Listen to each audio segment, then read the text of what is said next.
درود به دوستان عزیزم.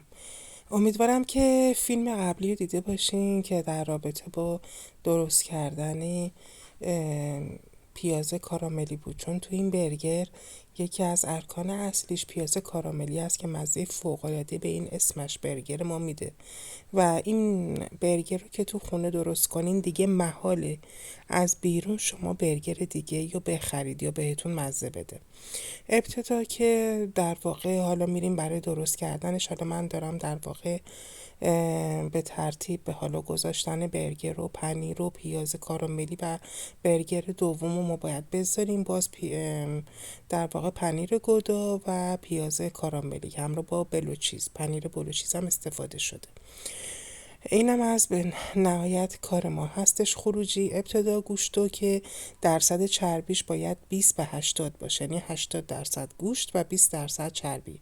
ترجیحاً بهتر از گوشت گردن استفاده بشه، ولی اگه در دسترستون هم نبود مشکلی نداره. ما اینجا از پودر پیاز، پودر سیر، اندازه قاشق چایخوری عسل کدوم و فلفل سیاه استفاده میکنیم و کمی هم فلفل قرمز من داخلش ریختم.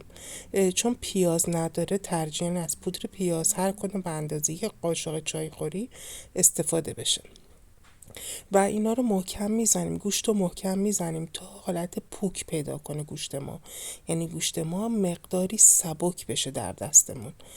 بعد در مایتابه یا هر ظرف دیگه که دارین کمی کره و مقداری روغن زیتون بسیار کم بسیار کم میریزیم، چون اگه کره به تنهایی باشه کره میسوزه. بعد روی گوشتمون که به صورت گلوله های 115 تا 200 گرمی میتونیم، من اینجا 125 گرم چون دو تا برگر 125 گرم برای یک نون برگر استفاده کردم. اینم از پنیر بلوچیزمون هست و وقتی که ما گوشت رو در مایتابه میذاریم حتما باید کاغذ روغنی بر روش یه چیز سنگین بذاریم.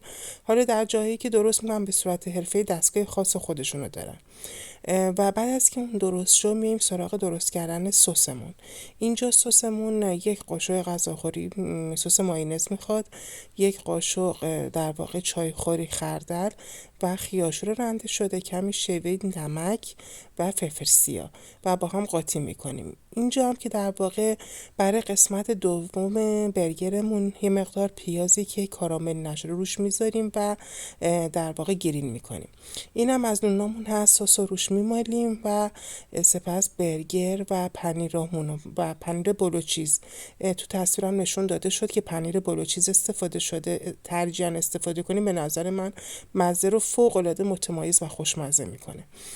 برگر و پنیرمون رو در واقع در مایتابه موقعی که برگرمون پخته شد طرف دومش رو پنیرا رو میذاریم که آب بشه، مقدار نم و بعد پیاز کاراملیمون رو روش میذاریم و سپس در واقع دوباره برگر دومو میذاریم و نونو میذاریم و این میشه برگر در واقع ما و بسیار بسیار خوشمزه است و دیگه محاله بعد از اینکه اینو درست میکنین شما برگری از بیرون بخرید.